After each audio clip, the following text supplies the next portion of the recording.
ഇന്ന് നമ്മളൊരു അടിപൊളി ഡിന്നർ റെസിപ്പി ഉണ്ടാക്കണം കേട്ടോ. വളരെ എളുപ്പത്തിൽ നമുക്ക് ഉണ്ടാക്കിയെടുക്കാം. ചോറ് കൊണ്ട് നമുക്കിതുപോലെ ചപ്പാത്തി ഉണ്ടാക്കിയെടുക്കാം കേട്ടോ. ബാക്കി വന്ന ചോറും ആട്ടപ്പൊടി അതുപോലെ തന്നെ വറുത്തരച്ച ചെമ്മീൻ കറിയും കൊണ്ട് അടിപൊളിയായിട്ട് നമുക്ക് ഉണ്ടാക്കിയെടുക്കാം. എല്ലാവർക്കും ഇഷ്ടമാവും കേട്ടോ. വീഡിയോയിലേക്ക് പോകുന്നതിന് മുന്നേ ആദ്യം തന്നെ നമ്മുടെ ചാനൽ എല്ലാവരും ഒന്ന് സബ്സ്ക്രൈബ് ചെയ്ത് വെച്ചേക്കണേ. അപ്പോൾ ഇതെങ്ങനെയാണ് ഉണ്ടാക്കുന്നത് നോക്കാമല്ലോ. ഞാനിവിടെ 1 കപ്പോളം റൈസ് എടുത്തിട്ടുണ്ട് കേട്ടോ. അത് ചോറാണ്, ഉച്ചയ്ക്ക് വെച്ച ചോറാണ് കേട്ടോ. ഇത് ഞാൻ 1 കപ്പ് എടുത്തിട്ടുണ്ട്. ഇത് മിക്സിയുടെ ജാറിലേക്ക് നമുക്ക് ഇട്ട് കൊടുക്കാം. ഇതൊന്ന് നന്നായിട്ട് അരച്ചെടുക്കാൻ വേണ്ടിയിട്ടാണ് കേട്ടോ. ഞാനിവിടെ കുറച്ച് വെള്ളം ഒഴിച്ച് കൊടുക്കുന്നുണ്ട്. ഒരു 1/4 കപ്പോളം മാത്രം വെള്ളം ഒഴിച്ച് കൊടുക്കുന്നുള്ളൂ. നന്നായിട്ടൊന്ന് അരച്ച് വരാം കേട്ടോ. ചെറിയ ചെറിയ തരികളൊന്നും ഉണ്ടാവരുത്, അത്രയും നന്നായിട്ട് അരച്ചെടുക്കണം. അപ്പോൾ നമ്മളിത് അരച്ചെടുക്കുമ്പോൾ ഈ ഒരു പരുവത്തിലാണ് ഇരിക്കുന്നത് കേട്ടോ. അപ്പോൾ ചോറൊക്കെ രാത്രി കഴിക്കാൻ മടിയുള്ളവർക്കൊക്കെ ഉണ്ടാക്കാൻ പറ്റിയ ഒരു അടിപൊളി റെസിപ്പിയാണ് ഇത് കേട്ടോ. ഇത് ഞാനൊരു പാത്രത്തിലേക്ക് ഒഴിച്ചു കൊടുക്കുകയാണ്. ഞാനിത് ഇടയ്ക്കിടയ്ക്ക് ഉണ്ടാക്കുന്നതാണ് കേട്ടോ. ഇതിന് നമുക്ക് പ്രത്യേകിച്ച് ഒരു കറി, ഏത് കറിയുടെ കൂടെ ഇത് മാച്ചാവും. അപ്പോൾ ഇനി ഇതിലേക്ക് നമ്മൾ ചേർത്ത് കൊടുക്കുന്നത് ഒരു 1/4 കപ്പോളം മൈദപ്പൊടിയാണ്. അപ്പോൾ ഇത് ഓപ്ഷനിലാണ്. ഇത് ഇഷ്ടമില്ല എന്നുണ്ടെങ്കിൽ ഇത് ഒഴിവാക്കാം കേട്ടോ. ഞാനിത് കുറച്ചുകൂടി ഒന്ന് സോഫ്റ്റായി കിട്ടാൻ വേണ്ടി ഇട്ട് കൊടുക്കുന്നതാണ്. ഇനി നമുക്ക് ഇതിലേക്ക് ഇട്ട് കൊടുക്കേണ്ടത് സാധാരണ ഗോതമ്പ് പൊടിയാണ് കേട്ടോ. ഗോതമ്പ് പൊടി ഞാനിവിടെ ഒരു 3 കപ്പോളം ചേർത്ത് കൊടുക്കുന്നുണ്ട്. അപ്പോൾ ചോറ് അരച്ചതും ഗോതമ്പ് പൊടി മാത്രം മതിയെങ്കിൽ അത് മതിയാവും കേട്ടോ. അപ്പോൾ ഇതും ഓപ്ഷനിലാണ്. ഇനി ഇതിലേക്ക് 1/2 സ്പൂണോളം ഉപ്പിട്ട് കൊടുക്കാം. അതുപോലെ തന്നെ നല്ല സോഫ്റ്റായിട്ടിരിക്കാൻ വേണ്ടിയിട്ട് തന്നെ 1 സ്പൂണോളം തൈര്, നല്ല കട്ടി തൈര്. ഇനി നമുക്ക് ചെറിയ ചൂടുവെള്ളം ഞാനിവിടെ 1 കപ്പ് എടുത്തിട്ടുണ്ട് കേട്ടോ. അത് ആവശ്യാനുസരണം കുഴച്ചെടുക്കാം. പിന്നെ ഒരു 4 ടേബിൾ സ്പൂണോളം സൺഫ്ലവർ ഓയിൽ എടുത്ത് വെച്ചിട്ടുണ്ട്. ഇനി ഇതിന് ആദ്യം തന്നെ ഈ തൈരും ഇതെല്ലാം, ഈ പൊടികളെല്ലാം കൂടെ ഒന്ന് മിക്സായി വരാൻ വേണ്ടിയിട്ട് ഇതുപോലെ ഒന്ന് ഇളക്കി യോജിപ്പിച്ചെടുക്കണേ. ഈ ഒരു രീതിയിൽ ചെയ്തെടുത്താൽ മതി. പിന്നെ ഇടയ്ക്കിടയ്ക്ക് കുട്ടികൾക്കൊക്കെ പൊറോട്ട കഴിക്കാനൊക്കെ ഭയങ്കര ഇഷ്ടമാണ്. അപ്പോൾ ഇടയിലിടയിലൊക്കെ ഇതുപോലെ പൊറോട്ട കഴിക്കണം എന്നൊക്കെ ആവശ്യപ്പെടുമ്പോൾ, അല്ലെങ്കിൽ ഒരു വെറൈറ്റിക്ക് വേണ്ടിയിട്ടൊക്കെ ഈ ഒരു രീതിയിൽ ഉണ്ടാക്കിയെടുക്കാം കേട്ടോ. അപ്പോൾ ബാറ്റർ ഇവിടെ ഈ ആട്ട ഇങ്ങനെ കുഴച്ചെടുത്തിട്ടുണ്ട്. നല്ല സോഫ്റ്റ് ആയിട്ടാണ് ഇരിക്കുക കേട്ടോ. അപ്പോൾ ഇത്രയും വെള്ളം ബാക്കി വന്നിട്ടുണ്ട്. ഒരു 3/4 ഭാഗത്തോളം വെള്ളം മാത്രമേ എടുത്തിട്ടുള്ളൂ. ഓയിൽ ഞാൻ കുറച്ച് ഉപയോഗിച്ചിട്ടുണ്ട് കേട്ടോ. ഇനി ഇതിവിടെ ഇരിക്കട്ടെ. ഒരു 10 മിനിറ്റ് ഒന്ന് റെസ്റ്റ് ചെയ്യാൻ വെക്കാം. ഇനി ഞാനൊരു കടായിലേക്ക് ഒരു 3 മീഡിയം സവാള എടുത്തിട്ടുണ്ട് കേട്ടോ. സവാളയാണ് എടുത്തിട്ടുള്ളത്. ഇനി ഇതിലേക്ക് 1 സ്പൂണോളം കുരുമുളകാണ്. 1 സ്പൂണോളം കുരുമുളക്, 3/4 സ്പൂണോളം പെരുംജീരകം, ഒരു 2 ഏലക്ക. ഇനി ഇതിലേക്ക് ഒരു 1/4 കപ്പോളം തേങ്ങയാണ് കേട്ടോ. സാധാരണ നമ്മൾ ചിരവി എടുത്തിട്ടുള്ള തേങ്ങയാണ്. ഇതും കൂടെ ചേർത്ത് കൊടുത്ത് 2 സ്പൂൺ വെളിച്ചെണ്ണ ഒഴിച്ച് കൊടുക്കണം. ഞാനിതുവരെ കടായി സ്റ്റവിൽ വെച്ചിട്ടില്ല കേട്ടോ. ഇതെല്ലാം ചേർത്ത് കൊടുത്തതിന് ശേഷം നമുക്കിനി ഇതിനെ നന്നായിട്ടൊന്ന് വറുത്തെടുക്കാം. ഈ കുരുമുളകൊക്കെ ഇതിൽ കിടന്ന് നന്നായിട്ടൊന്ന് കളറൊക്കെ ഒന്ന് മാറി വരുന്നവരെ ഈ ഒരു രീതിയിൽ ഇതിനെ ഇളക്കി യോജിപ്പിച്ച് കൊടുക്കാം കേട്ടോ. കുറച്ച് സമയമെടുക്കും സവാളയൊക്കെ ഒന്ന് നന്നായിട്ടൊന്ന് വറുത്ത് കിട്ടാൻ വേണ്ടിയിട്ട്. അപ്പോൾ ഇത് നന്നായിട്ടൊന്ന് വറുത്തെടുത്തതിന് ശേഷം ഞാൻ കാണിച്ചു തരാവേ. അപ്പോൾ കുരുമുളകും സവാളയും തേങ്ങ എല്ലാം വെന്ത് വന്നിട്ടുണ്ട്. നന്നായിട്ട് ബ്രൗൺ കളറായി വന്നിട്ടുണ്ട്. അപ്പോൾ ഈ കുരുമുളക് ഇതിൽ കിടക്കുന്ന കാരണമാണ് കേട്ടോ ഈ ഒരു കളറ്. ഇനി ഇതിലേക്ക് തീ ഒന്ന് നന്നായിട്ട് കുറച്ച് വെച്ചതിന് ശേഷം നമ്മളിതിലേക്ക് 2 സ്പൂണോളം മല്ലിപ്പൊടി ചേർത്ത് കൊടുക്കുന്നുണ്ട്. 1 സ്പൂണോളം മുളക് പൊടി ചേർത്ത് കൊടുക്കുന്നുണ്ട്. ഇനി ഇതിനെ ഒന്ന് ഇളക്കി കൊടുക്കണം. പൊടികളിട്ടതിന് ശേഷം വളരെ ലോ ഫ്ലെയിമിൽ മാത്രമേ നമുക്കിത് ഒന്ന് വറുത്തെടുക്കാം കേട്ടോ. ഇതിപ്പോൾ ഓൾമോസ്റ്റ് ആയിട്ടുണ്ട്. നമുക്ക് സ്റ്റൗ ഓഫ് ചെയ്യാം. ഇത്രയും മതിയാവും. അപ്പോൾ ഇത് ആയിട്ടുണ്ട് എന്നുള്ളതിൻ്റെ തെളിവാണ് കേട്ടോ. അതിൻ്റെ കളറൊക്കെ മാറി വന്നിട്ടുണ്ട്. ഇനി ഇതൊന്ന് ചൂടാറാൻ വേണ്ടി വയ്ക്കുകയാണ് ഞാനിവിടെ. കുറച്ച് സമയമെടുക്കും. അപ്പോഴേക്കും നമ്മൾ നേരത്തെ കുഴച്ച് വെച്ചിട്ടുണ്ടായിരുന്നില്ലേ, അത് ആട്ട എടുക്കാം കേട്ടോ. നല്ല സോഫ്റ്റ് ആയിട്ടാണ് ഇരിക്കുക. ഇത് നമ്മൾ ഒരുപാട് ഇങ്ങനെ കുഴച്ച് പരത്തി ഉരുട്ടിയെടുക്കാനൊന്നും നിൽക്കണ്ട. ഞാൻ എളുപ്പത്തിൽ ചെയ്യുന്ന പണിയെന്ന് വെച്ച് കഴിഞ്ഞാൽ ഈ ഒരു രീതിയിലാണ് കേട്ടോ. നമുക്ക് ഇഷ്ടമുള്ള പോലെ ഇതിനെ പരത്തിയെടുക്കാം. ഞാൻ കൂടുതലും കുട്ടികൾക്കൊക്കെ ഇഷ്ടമാകാൻ വേണ്ടിയിട്ട് ഇങ്ങനെയാണ് ചെയ്തെടുക്കുന്നത്. അപ്പോൾ ചപ്പാത്തി ഉണ്ടാക്കുന്നതിനെക്കാട്ടും കുറച്ചും കൂടി തോനെ മാവ് എടുക്കണേ. ഇത് ഞാൻ സേവനാഴിയിലിട്ട് കൊടുക്കുകയാണ് ചെയ്യുന്നത് കേട്ടോ. സേവനാഴിയിൽ ഇതുപോലെ കുറച്ച് വലിയ ഹോളുള്ള പ്രസ് ഉണ്ടാവും കേട്ടോ, അത്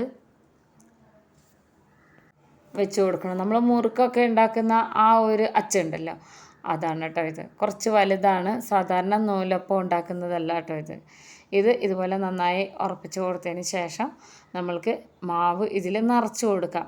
അപ്പോൾ ഒരു തവണ ഇതിൽ മാവ് നിറച്ചാൽ തന്നെ നമുക്കൊരു 3 എണ്ണമൊക്കെ ഉണ്ടാക്കിയെടുക്കാം കേട്ടോ. അപ്പോൾ ഈ ഒരു രീതിയിലാകുമ്പോൾ കുറച്ചൊരു വെറൈറ്റിയാണ് കുട്ടികൾക്ക് ഉണ്ടാക്കി കൊടുക്കാനൊക്കെ, കുട്ടികൾക്ക് കഴിക്കാനും ഇഷ്ടമാവും കേട്ടോ. എല്ലാ ദിവസവും നമ്മൾ ചോറും കറിയൊക്കെ കഴിക്കുന്നതിനെക്കാട്ടിലും കുറച്ചുകൂടെ നല്ലതാണ് ഇങ്ങനെ ചെയ്യുന്നത്. അപ്പോൾ ഇങ്ങനെ ആക്കിയതിന് ശേഷം ഞാൻ എണ്ണ തടവിയ ഒരു പ്ലേറ്റിലേക്ക് ഇതാ ഈ ഒരു രീതിയിലാണ് കേട്ടോ ചുറ്റിച്ചെടുക്കുന്നത്. അപ്പോൾ കുറച്ച് വലിയ നമ്മൾ നൂഡിൽസിൻ്റെ ഒക്കെ ഒരു പരുവത്തിലാണ് ഇത് വരുന്നത്. അപ്പോൾ ഇതാ കുറച്ച് ഇതാ ഈ ഒരു പ്ലേറ്റിൽ ഇതാ നമുക്കൊരു ഐഡിയ ഉണ്ടാവും ഇതിങ്ങനെ ആയി വരുമ്പോൾ ഇത്രയും വലിപ്പം മതി, ഒന്നിങ്ങനെ ചുരുട്ടിയെടുക്കാം. കുറച്ച് എണ്ണ ഇതുപോലെ ഒന്ന് തടവി കൊടുക്കണം. അതിന് ശേഷം നമുക്കിതിനെ നല്ലോണം ഇങ്ങനെ ചുരുട്ടിയെടുക്കാം. നമ്മൾ പൊറോട്ട ഒക്കെ എങ്ങനെയാണ് ഉണ്ടാക്കിയെടുക്കുക, ലെയർ പൊറോട്ട ഉണ്ടാക്കില്ലേ, ആ ഒരു രീതിയിലാണ്, അതിനാണ് നമ്മളിതിൽ എണ്ണ ചേർത്ത് കൊടുക്കുന്നത് കേട്ടോ. വളരെ ഇഷ്ടമാവും. അപ്പോൾ ഇത് നമ്മളിതുപോലെ ഉണ്ടാക്കിയെടുത്ത ഉടനെ തന്നെ നമുക്കിതിനെ പരത്തിയെടുക്കാം, പെട്ടെന്ന് റെഡിയാവും. അങ്ങനെ പ്രത്യേകിച്ചൊരു ഷേപ്പിലൊന്നും അല്ല കേട്ടോ, പക്ഷേ ഇത് ഉണ്ടാക്കിയെടുക്കുമ്പോൾ ശരിക്കും ലെയറായിട്ട് കിട്ടും. അപ്പോൾ ഇത് ഉണ്ടാക്കിയെടുത്തിട്ടുണ്ട്. പെട്ടെന്ന് തന്നെ നമുക്ക് ഇത് ചുട്ടെടുക്കുകയും ചെയ്യാം. അപ്പോൾ ഈ ഒരു രീതിയിൽ നമ്മൾ ഇനി ഇതിനെ ഒരു തവയിൽ വെച്ച് നന്നായിട്ട് ഇതിനെ ചുട്ടെടുക്കാം. അപ്പോൾ ഇത് ഓരോന്നോരോന്നായിട്ട് ഉണ്ടാക്കുന്നതിനോടൊപ്പം തന്നെയാണ് കേട്ടോ അടുത്തതും കൂടെ ഉണ്ടാക്കുന്നത്. ഇത് അത്ര വലിയൊരു പണിയൊന്നുമില്ല അതിങ്ങനെ ചുറ്റിച്ചെടുക്കാൻ വേണ്ടിയിട്ട്. ഇതിങ്ങനെ അരിപ്പൊടി പോലെ പെട്ടെന്ന് ഒട്ടിപ്പിടിക്കില്ല, നമ്മളിതിൽ മൈദ പൊടിയൊക്കെ ചേർത്തത് കൊണ്ടാണ് കേട്ടോ. അപ്പോൾ ഇങ്ങനെ ചെയ്തെടുത്താൽ മതി. ഈ ഒരു രീതിയിൽ നമുക്ക് നൂഡിൽസും ഉണ്ടാക്കിയെടുക്കാവുന്നതേ ഉള്ളൂ കേട്ടോ. അപ്പോൾ ചോറ് ആരും കളയണ്ട. തലേ ദിവസമൊക്കെ രാത്രി ബാക്കി വന്ന ചോറുണ്ടെങ്കിൽ ഇതുപോലെ ഫ്രിഡ്ജിൽ വെച്ച് പിറ്റേ ദിവസം അരച്ചിട്ട് ഇങ്ങനെ ഉണ്ടാക്കിയാൽ നമുക്ക് ബ്രേക്ക്ഫാസ്റ്റ് ആയിട്ടും എടുക്കാം കേട്ടോ. അപ്പോൾ ഇത്രയും വലിപ്പത്തിലാണ് എടുത്തിട്ടുള്ളത് കേട്ടോ. ഇതുപോലെ തന്നെ വീണ്ടും എണ്ണ തടവി കൊടുക്കണം. എണ്ണ തടവി കൊടുത്തതിന് ശേഷം നമുക്കിതിനിങ്ങനെ ചുരുട്ടിയെടുക്കാം.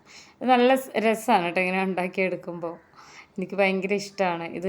ഇങ്ങനെ നമ്മളിതിനെ ഇനി ചുട്ടെടുക്കുമ്പോൾ ഇതിൻ്റെ ആ ലെയർ ഇങ്ങോട്ട് പുറത്തേക്ക് കാണുന്ന രീതി തന്നെയാണ് ഇരിക്കുക കേട്ടോ. നമ്മളിതിൽ മൈദപ്പൊടിക്ക് പകരം ആട്ടപ്പൊടി വെച്ചെന്ന് മാത്രമേ ഉള്ളൂ. ഇത് നമുക്ക് ശരിക്കും പൊറോട്ട രീതിയിൽ കഴിക്കണമെന്നുണ്ടെങ്കിൽ ഇതിൽ ഫുള്ളായിട്ട് നമ്മൾ മൈദപ്പൊടി ചേർത്ത് കൊടുത്താൽ മതി. അപ്പോൾ ഇത് മുഴുവനായിട്ടും ഇനി ഇതുപോലെ പരത്തിയതിന് ശേഷം നമുക്കിതിനെ ചുട്ടെടുക്കാം.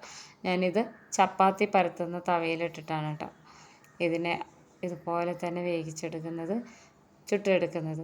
അപ്പോൾ എണ്ണ തടവി കൊടുക്കണം, ഇതിൻ്റെ മേലിൽ കുറേശ്ശെ എണ്ണ തടവി കൊടുക്കണം.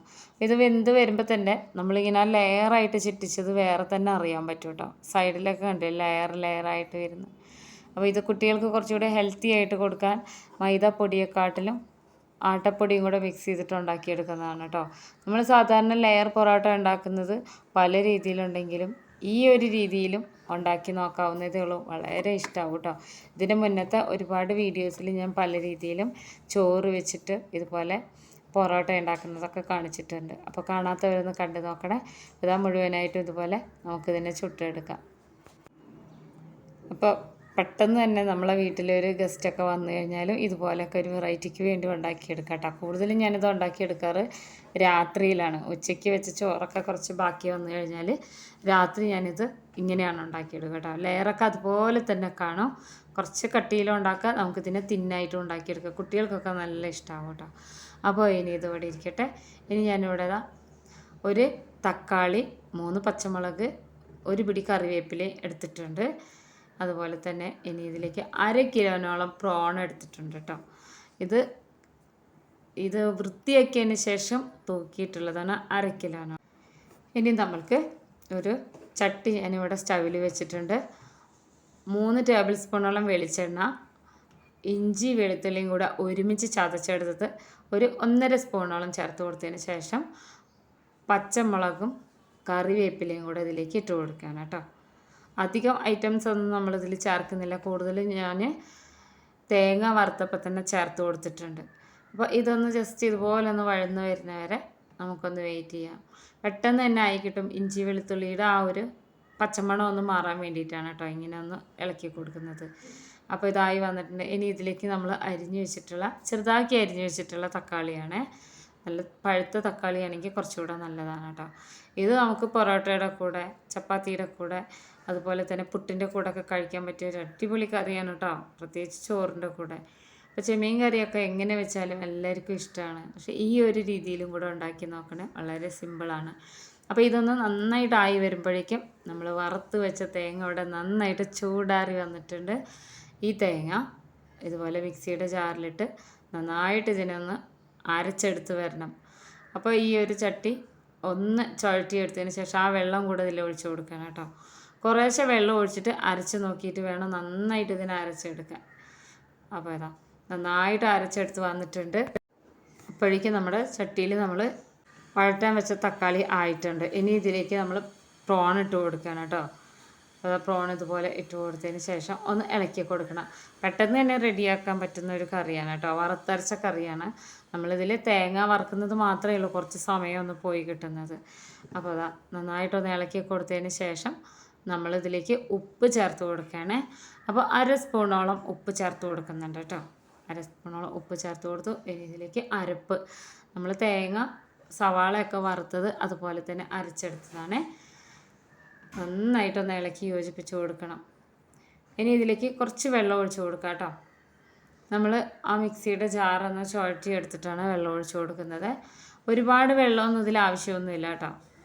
അതായത് നമ്മൾ ഈ പ്രോൺ വെന്ത് വരുമ്പോൾ തന്നെ കുറച്ച് വെള്ളം അതിൽ നിന്ന് ഇറങ്ങി വരും. അപ്പോൾ ഒരു 3 മിനിറ്റ് ഇതൊന്ന് അടച്ച് വയ്ക്കാം. 3 മിനിറ്റിന് ശേഷം നമ്മൾ ആ കറി ഒന്ന് നോക്കാം. കുറച്ച് വെള്ളമൊക്കെ ഇറങ്ങി പ്രോണൊക്കെ ചെറുതായിട്ടുണ്ടാവും കേട്ടോ വെന്ത് വരുമ്പോൾ. അപ്പോൾ ആ കറി നന്നായിട്ട് തിളച്ച് വന്നിട്ടുണ്ട്. ഈ ഒരു രീതിയിലാണ് ഇരിക്കുക കേട്ടോ. കുറച്ചും കൂടെ ഒന്ന് വറ്റി വരണം. പ്രോൺ ഏത് രീതിയിൽ നമ്മൾ കറി വെച്ചാലും ഭയങ്കര ടേസ്റ്റാണ് കേട്ടോ. അപ്പോൾ വറുത്തരച്ച പ്രോൺ കറി എന്ന് പറഞ്ഞു കഴിഞ്ഞാൽ അതിൻ്റെ രുചിയൊന്ന് വേറെ തന്നെയാണ്. കുറച്ചും കൂടെ ഒന്ന് തിക്കായിട്ട് വരണം കേട്ടോ, അത്ര മാത്രമേ പണിയുള്ളൂ. അപ്പോൾ ഇതിൻ്റെ എണ്ണയൊക്കെ ഇങ്ങനെ തെളിഞ്ഞ് വരികയും ചെയ്യും. നന്നായിട്ടൊന്ന് ആയി വരുന്ന സമയത്ത് ഒന്നും കൂടെ ഒന്ന് അടച്ചു വയ്ക്കാം. ഒരു 2 മിനിറ്റും കൂടെ കഴിഞ്ഞ് കറി തുറന്ന് നോക്കിയിട്ട് ഇതാ നല്ലോണം തിക്കായിട്ട് വന്നിട്ടുണ്ട്. ഇനി നമുക്ക് സ്റ്റൗ ഓഫ് ചെയ്ത് വെക്കാം കേട്ടോ. ഒരു 10 മിനിറ്റിന് ശേഷം ഒന്ന് ചൂടാറി കഴിഞ്ഞിട്ട് നമുക്ക് തുറന്ന് നോക്കിയാൽ ഇതാ ഇതുപോലെയാണ് ഇരിക്കുക. ഇത് നമ്മളിതിൽ ചേർത്തിരിക്കുന്ന വെളിച്ചെണ്ണ ഇങ്ങനെ ഒന്ന് തെളിഞ്ഞ് വന്നതാണ് കേട്ടോ. നല്ല രുചിയാണ്. ചോറിൻ്റെ കൂടെ, ചപ്പാത്തിയുടെ കൂടെ, അതുപോലെ തന്നെ പൊറോട്ടയുടെ കൂടെ ഒക്കെ കഴിക്കാൻ പറ്റിയൊരു അടിപൊളി ചെമ്മീൻ കറിയാണ്, വറുത്തരച്ച ചെമ്മീൻ കറി. എല്ലാവരും ഉണ്ടാക്കി നോക്കണം. ഇഷ്ടമായ ഫ്രണ്ട്സിനൊക്കെ ഒന്ന് ഷെയർ ചെയ്ത് കൊടുത്തേക്കണം കേട്ടോ. നമ്മുടെ ചാനലൊന്ന് സപ്പോർട്ട് ചെയ്യണം. ഫേസ്ബുക്കിൽ നമ്മുടെ പേജൊന്ന് ഫോളോ ചെയ്യാനും മറക്കരുത് കേട്ടോ. അപ്പോൾ ഇതും അതുപോലെ തന്നെ നമ്മൾ ഉണ്ടാക്കിയിട്ടുള്ള സേവനാഴി കൊണ്ട് ഉണ്ടാക്കിയെടുത്ത പൊറോട്ടയും കൂടെയുള്ള ഒരു കോമ്പിനേഷൻ പറയാൻ പറ്റില്ല കേട്ടോ. ഇതൊന്ന് ഇതുപോലെ ഒഴിച്ച് വെച്ച് ഒരു 2-3 മിനിറ്റ് ഒന്ന് ഇങ്ങനെ വെയിറ്റ് ചെയ്യണം കേട്ടോ. ഇതിങ്ങനെ നല്ലോണം ഒന്നിങ്ങനെ ഒന്ന് സോഫ്റ്റായിട്ട് കഴിക്കുമ്പോൾ അടിപൊളി ടേസ്റ്റാണ്. എല്ലാവരും ഉണ്ടാക്കി നോക്കണം. ഇതുപോലെ ഈസി റെസിപ്പീസ് പോയിട്ട് അടുത്ത വീഡിയോ